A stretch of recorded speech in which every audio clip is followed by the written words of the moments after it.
Hello and welcome to a new episode of the Dripping Hartnell Podcast, where today we'll be talking about the Daleks in colour. I'm joined by Jimmy Wolfe Hello. and John N. Harper. Hello, everyone. Greetings, greetings both. So, the Daleks in colour came out a year and a bit ago. What did you both think? John, as the newbie, please start. Okay.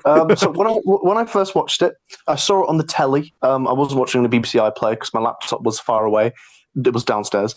And when I was watching it, the thing that I liked about it is the way that they blended sort of the old and new graphics. Because obviously they don't have the biggest budget, so it's not like going to be 4K amazing like visual effects. But the beauty of it, with that, like the way they've done it, is that it matches just the aesthetic of the episode, and then I think the imagery of it, I absolutely adored. That's the thing that first struck me. And then with the way that Hmm. they cut between things, I like their use of sound design because they were chopping bits together to further along the plot.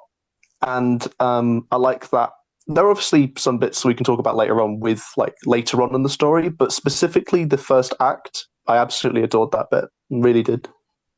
Yeah, because I think they kind of added some new series of sound effects, didn't they, to the Daleks when they move, like Mm. when they're kind of using the instruments on the wall. You can hear like the plunger turn sound effect and stuff. And in a way, I kind of think because this will lead on to something what I was going to talk about the recreation, or should I say the animated version of the invasion. I think to an extent it wasn't a case of budget for the special effects. It was probably that they tried to make it blend as much as possible with what was existing. Because obviously, they didn't have the biggest budgets, and I think they did really well, like you say, to be able to blend those two styles together. And the reason I bring up the invasion is because I remember watching a video. I think it was by Josh Snares, where he talked about the DVD animations of lost episodes, and how he was saying that the invasion was their favorite one because Mm. because it was made to look like, Like the original. yeah, exactly, it was the Mm. truest to the original. It Mm. was in black and white. It was shot for shot the same as the telesnaps, Mm. and it didn't try to be glossy. And I like it when they try to kind of, what's the word? I suppose, like, clean a bit of dust off of, like, if you think of it like a painting, or like clean the frame, make it shine a little bit, but it is still what it is. They didn't try Mm. to make it so much as restore it. Mm. Yeah, make it, because at the end of the day, you're trying to bring it to a new audience, so you have got to update some things. Mm. Um, Yeah. like I think they do a new landscape for Skaro as well, for the city, for the Dalek Oh yeah, city. Yes. Um, yeah. and there were some new graphics that were put onto screens. Um, yeah, there was quite a lot there. A quick question for both of you. What did you both think about all the vivid colours?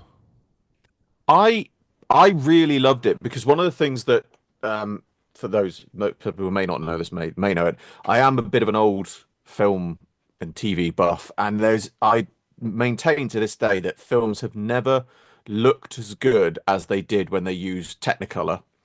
And I think the original Technicolor films and things like that, they were so bright and, as you said, vivid, and I really got the feel of this, that this didn't feel like and this didn't feel like a remade version of the Daleks. This I've really felt like I was watching a Technicolor, like this could have been made in the 60s. They had all of the updated effects and things like that, Mm, but if I was just seeing that and I just saw the visuals of the colors, I would assume that that was a 1960s film, not a television. I would assume that Oh yeah. that it had been made in that same sort of way, and it was absolutely wonderful. And it was the small details and things they made with the colors as well, because I'm assuming they used obviously what references and things they had, and it was um, the small things. So, for example, Barbara's costume in that, for some reason, in my head, I'd always assumed that her top was cream or something like that, or a white, offish mm, white.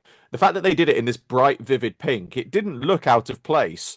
It was a very 60s pink, but at the same time, it's Mm. like I can fully believe that that's actually what Jacqueline Hill was wearing at the time. And it's just, I think that just really summed it up. It just was so vibrant and vivid, and they really took the time to make it look. They didn't just colorize it, they made it look like something that would have been in the colors it was of its time. Oh, yeah. They kept that slight film grain. They didn't really tidy it up a huge amount. They really kept it looking like it was originally. And going back to that, I think it really was a case that it didn't feel like I was watching a remake. It felt like I was watching a remaster. For all I know, that could have actually been the show in color at the time, and I think it looks absolutely fantastic. Mm. Yeah, I mean, I think it's the beauty of the history of it, because the thing is that like simple things like when we watched Twice Upon a Time that came out in 2017, we obviously had David Bradley's first Doctor meet the 12th, and they completely reinvented the first Doctor's TARDIS, because from everyone's memories when they were, those who are older fans will remember, or if you, for example, you watch the DVDs, or if you're a young fan now watching classic Doctor Who on BBC iPlayer, you watch the black and white episodes and you see the TARDIS. Specifically, the TARDIS is in black and white, and it looks clean, it looks sleek, and it has a particular idea. It gives you a particular idea of what the TARDIS would look like. And then we got that version of it in Twice Upon a Time, where it's all white and clean and it looks glorious. And I love that design. I love that version of the TARDIS, of the first Doctor's TARDIS that they put in Twice Upon a Time. But then they've obviously chosen to, because they could have easily gone ahead and said, okay, right, so the TARDIS console is kind of green.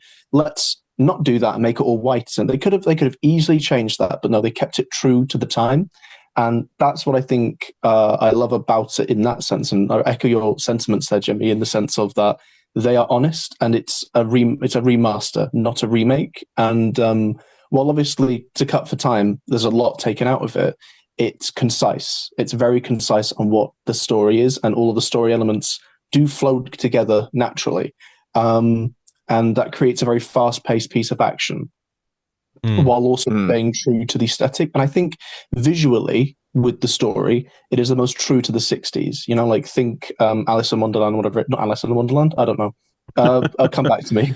Yeah. I've got the film in my head. My memory is gone.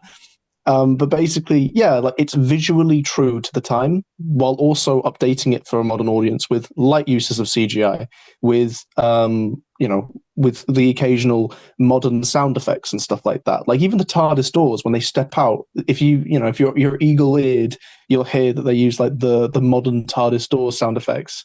When they step out the TARDIS. All that stuff. I think that helps get the modern audience on board, though, especially children, because they know those noises. They go, "Yeah, that's the TARDIS." Like, I think that's what's always so great about when, like, as a fan watching the people who make the show understand that these key elements are watched for.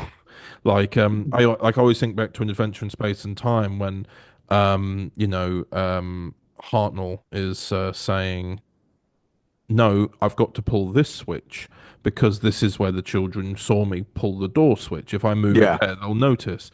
It's those little details. They really took the care to make sure that the details were there, and of course, like you say, add some new sound effects to update it for the current era we're in, so that it's inclusive for both. They've been very specific for the old timers and ourselves. Although I don't want to necessarily brand myself as an old timer, but but like those elements that we all love from the classics, whilst also bringing it to a new audience. Now, obviously, I would have loved it if the whole thing was recolored, but I think the original was around 2.5 hours. So in total, they only cut 1 hour.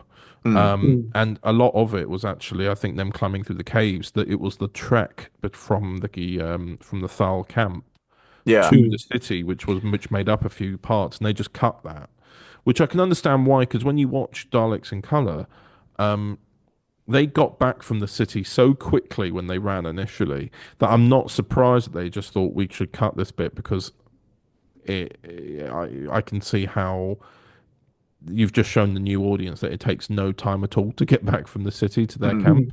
So I can see why. I think the thing is, weirdly, it's one of the few things that it's not that I didn't like about it. It was one of the things that felt slightly jarring was when they initially escape from the Dalek city. It's very quick cut, lots of lots of jumps and a things. musical montage, wasn't it? Yes. Especially when Susan's running by herself. Sorry about that. Oh my god! I tried to hold that in. Jimmy exploded. Yeah. If that gets cut, I just sneezed very loudly. Nothing, near my nothing microphone. is getting cut. Nothing is getting cut now. Where was I? No. They're right. Yes, the cut. So when you had them running from the city, it was very quick jump cuts with the modern music, and that felt slightly jarring to me. But then when they did it later, where you said that they cut the bits of them getting from the caves and going through that, and you saw a little bit of it, but I kind of feel that's where they should have had the quick jump cuts with the modern music, because I feel like getting out of the making their way through the caves. going through the caves, quick jump cut, quick action sequence, the escaping from the Dalek city, although I get why they trimmed it down and did it the way they did it. When you watch the Daleks in color, it feels like they've tried to do it as a sort of action sequence, and I get that. But when you watch the original, it's very quiet. You're sneaking out. It's very careful, and so it doesn't stand up as an action sequence when you watch it in comparison. Obviously, for younger audiences who may be their first time watching the Daleks, it probably does work as an action sequence. But that was one of that's what's interesting to me. It's about the perspective, isn't it? We know it to be something else, but now for children who've seen it for the first time, that's an action sequence now. But having said that, although I said I didn't like it, that's one of the things that I kind of give it a pass on, as I look at it, think like I'm looking at it from the perspective of an older fan who knows the original.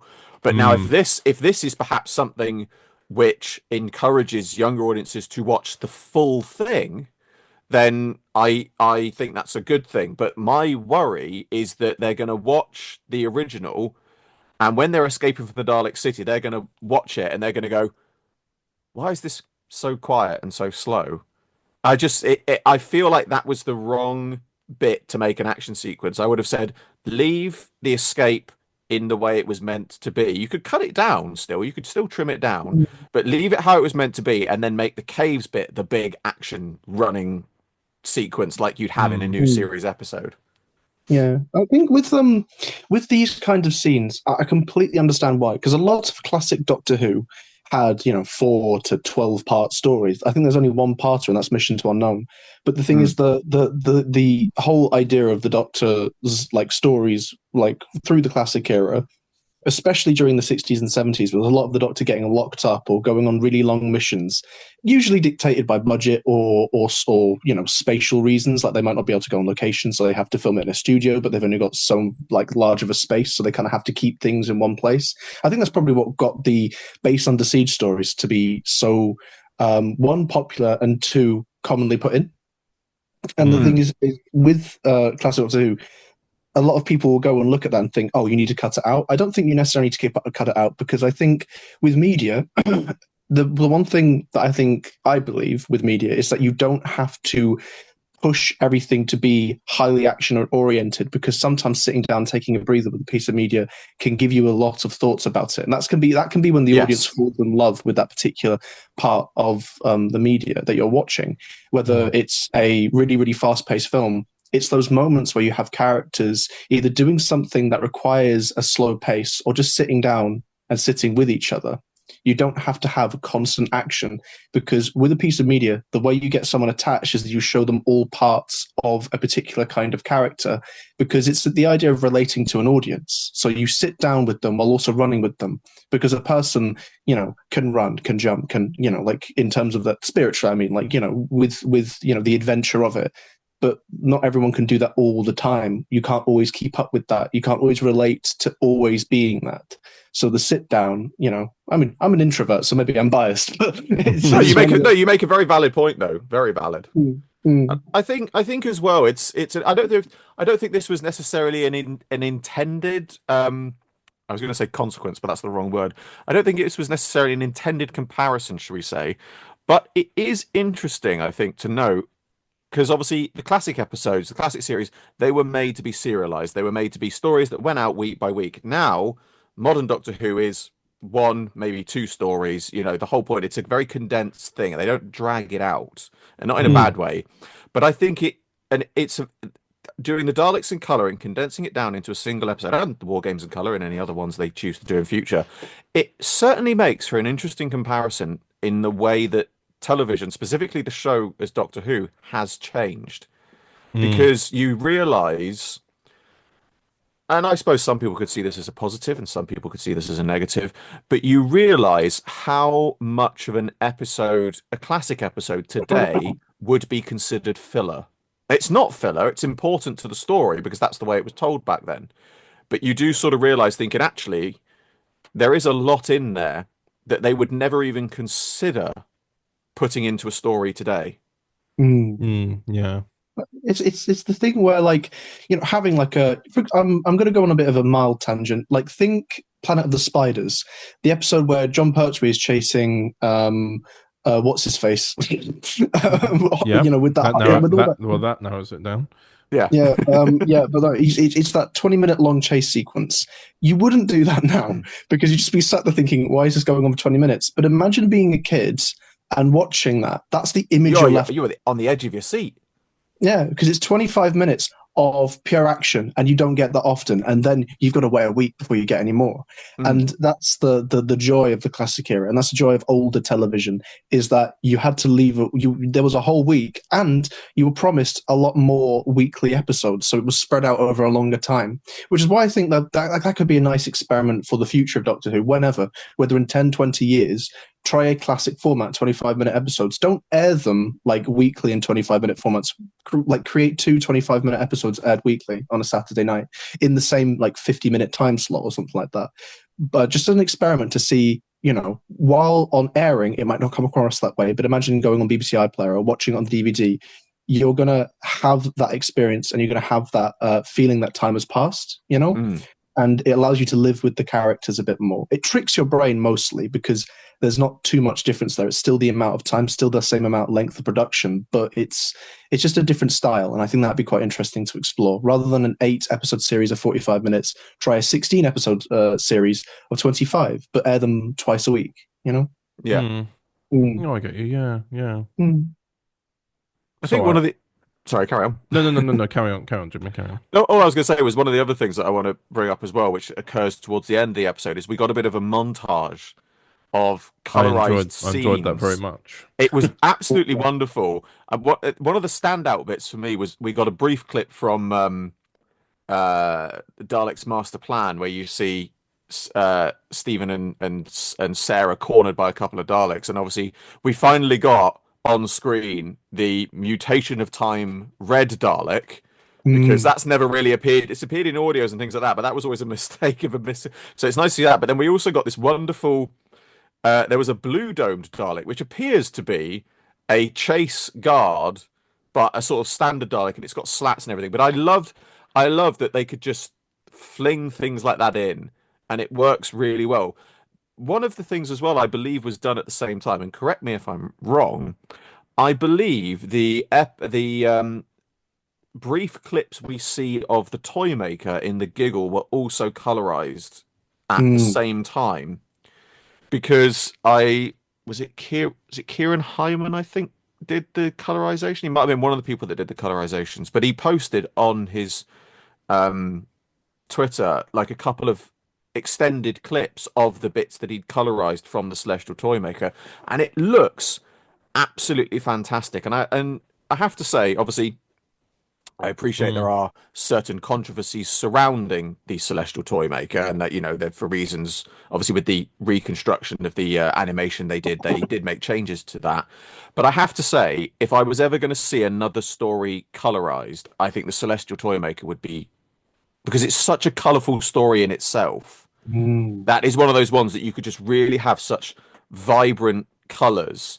And I think one of the things that really sort of, again, it's not a negative, but I sort of have to look at it. If you were going to colorize an episode of Doctor Who, I feel like the Daleks, although it's obviously an iconic episode, it feels a bit, it's a bit of a drab episode when you consider that it's a city with very little color in it, and then it's a dark forest, and it's some dark caves, and They didn't do a they Mm. by no means did a bad job of colorizing it. If anything, as we've said, Mm. the colors were so vibrant and they really picked it up and things like that.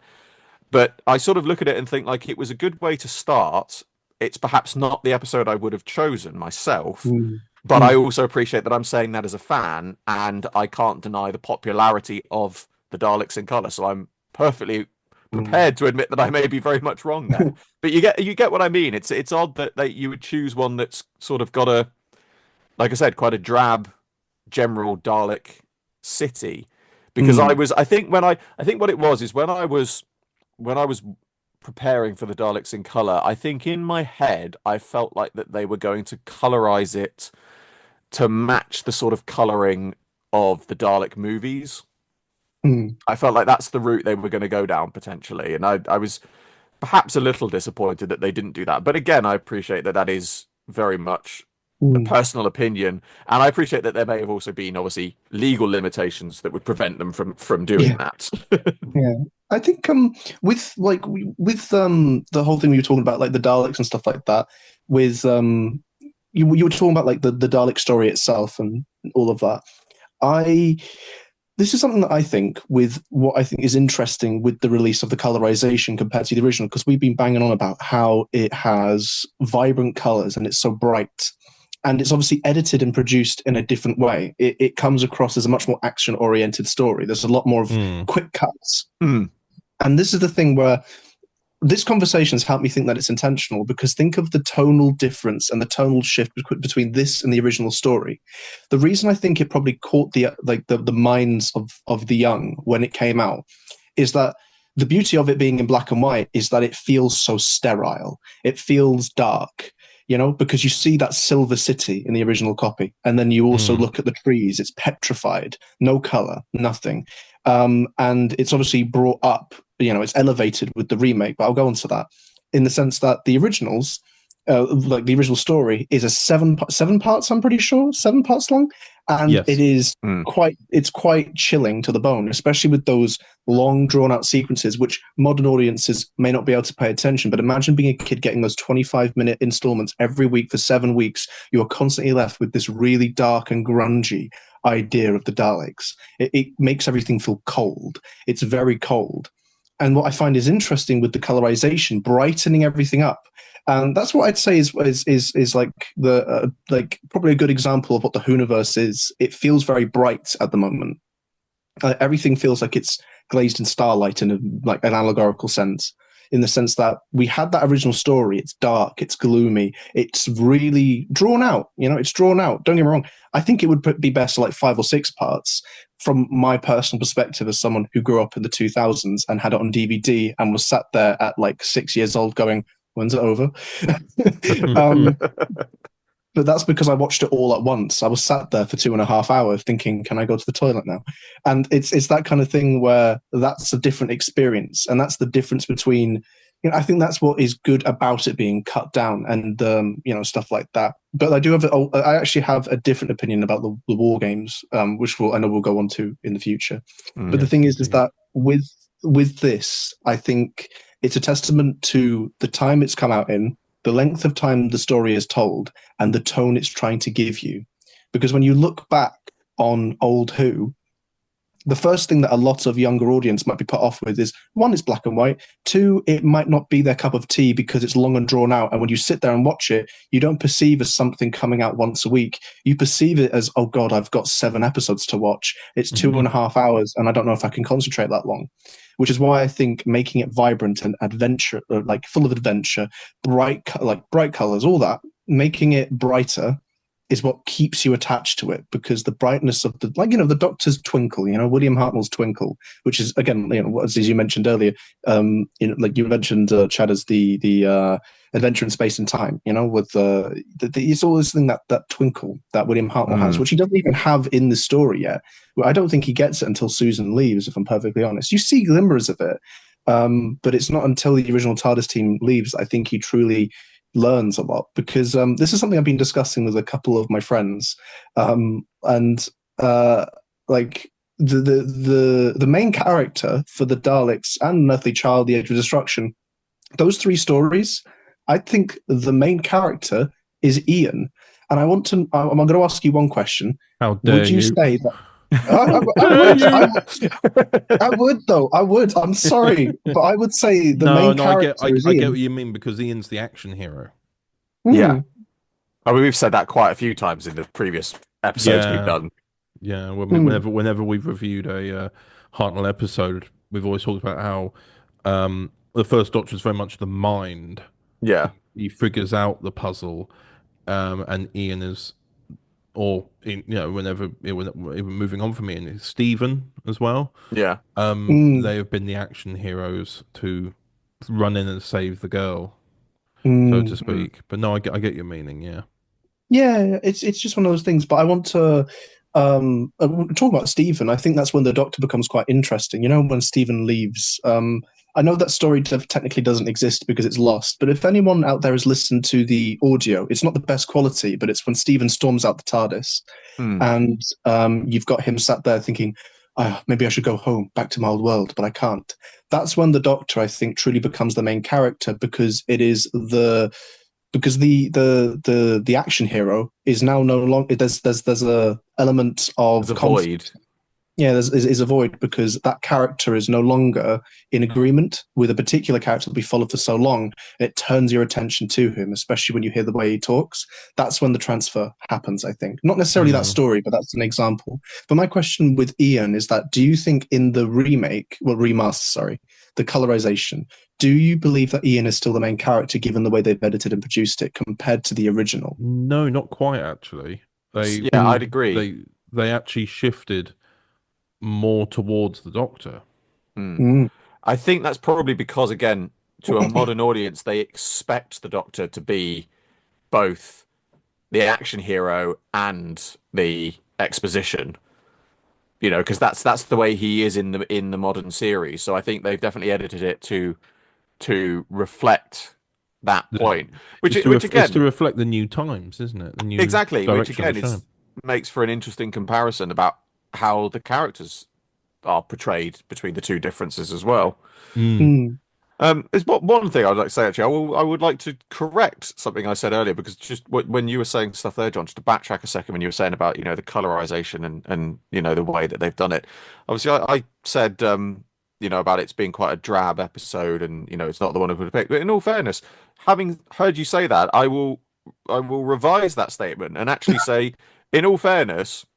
I still stand by what I said in the fact that it's quite a drab episode to have picked to make on when you've got that. But we were saying earlier about how vibrant and amazing the colors are, and in all fairness, they've taken a drab episode and made it look not drab. So I will hold my hands up and say I think I was wrong to say that it's an odd choice. Now I've thought about it and just reflected on what you've said. I think actually it's a very good choice because they've managed to really make it. Managed to really make it something which they could never have done at the time, and they've really sort of mm, managed to. I feel like that they've managed to finally make it look how they would have liked it to have been seen, if that makes sense. Yeah. yeah, yeah, yeah. Well, that leads on to what my next question was going to be because there was a little bit of a discussion online about the colorization itself, which is why because there are some people who think that the Daleks in color is too colorful, and Mm, that is what I was going to bring to the table for discussion. Which was people say that the Dalek city is too colorful because they even kept the line in the colorization where somebody says it is a soulless dark grey city, yeah. and then you go to the sets which are blue, bit of I think there's a bit of yellow and purple in there, and you're like, wow, these are very vivid. But Mm, I then saw someone break down all of this and say that they've actually colorized it to be accurate to the color of the set when they filmed it. But mm, the Ah, only reason why they coloured the panels purple and yellow was because obviously they were dealing with black and white, and they yes. wanted to reflect other colours, but they wouldn't come up on camera and distinct against the Daleks clear enough. So there's been a bit of a discussion about whether or not are we going for accuracy for the story or are we going for accuracy of how it was filmed. and that's been something that I've been quite it's been on my well, not on my mind for lots, but it's always been something in my head that I've always thought of. I don't really have an answer because it's accurate to how it did look on camera, but is that right for the story, because they were filming it to reflect no color originally? Mm. Yeah, what do you guys think? That's very interesting. I'm almost off the top of my head. I'm almost inclined to agree with you, Travis, and say that it's not really it's neither here nor there. It's sort of a bit of both because Mm. I feel like it should be to reflect the story, but I think it's also interesting that they have reflected on how it was filmed at the time.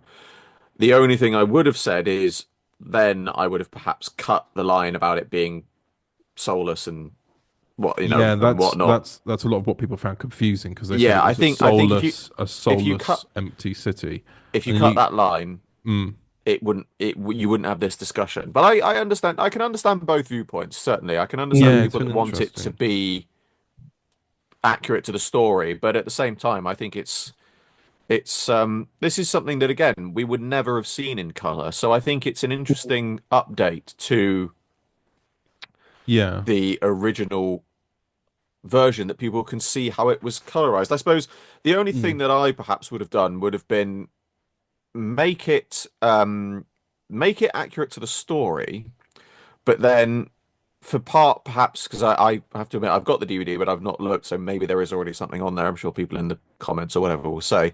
Um, Mm. but on the DVD, if there is an extra about the colorization, is it would have been interesting to have, let's say they made it accurate to the story and it's drab and soulless and as it's supposed to be, but then they had done a alternate colorization of a couple of scenes to say this is how we've made it look to be accurate to the story. This is how it actually looked because, and then you can go into the explanation about colors It could be on something. screen and things like that because Yeah. it's quite interesting, It'd be interesting as a bonus, like extra feature on the DVD, because I've got the DVD, So, same, yeah, and I don't think they have that. But it'd be interesting if they did do something like that. But I can understand how they'd probably have to pick one or the other. There probably wasn't a great amount of yeah. budget for this. Mm. Mm. But I really need to grab a copy of the DVD/Blu-ray because I've only got a mm, high res AVI file on my computer. fair enough. Yeah, I've pre-ordered the War Games in color now. same. Ooh. Although But And interestingly, mm, the Daleks in color no longer on iPlayer. no, I was just checking that now. Yeah, is it? no, for some reason it's not on iPlayer anymore, and there's some debate. I looked because I was going to rewatch it before we did this, and I looked it up and I thought, oh, it's odd that it's not on there. I thought, oh, maybe it's just lapsed. But there's two people. Some people are saying it's lapsed, and other people are saying that this may be due to do with copyright reasons. I'm not. It's very unclear. Um, but if the BBC are listening, please put it back. Please put it back on iPlayer. It would make a lot of people very Yeah, happy. no, I ended up going on YouTube whilst we've been talking and finding that little montage, because I was like, I can't remember the red and blue top Daleks, and I found them Yeah. now. Yeah. Mm. It's odd, isn't it? The red Dalek is obviously meant to be the red Dalek, but it's the blue one that is interesting because if you look underneath its slats, it's got the gold bands of like a guard Dalek.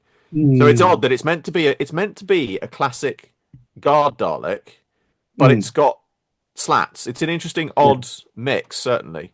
Yeah. I think this is. I certainly enjoy the variant though. Oh, Mm. Yeah. absolutely. But yeah, absolutely Mm. wonderful to have a good Dalek variant. Mm.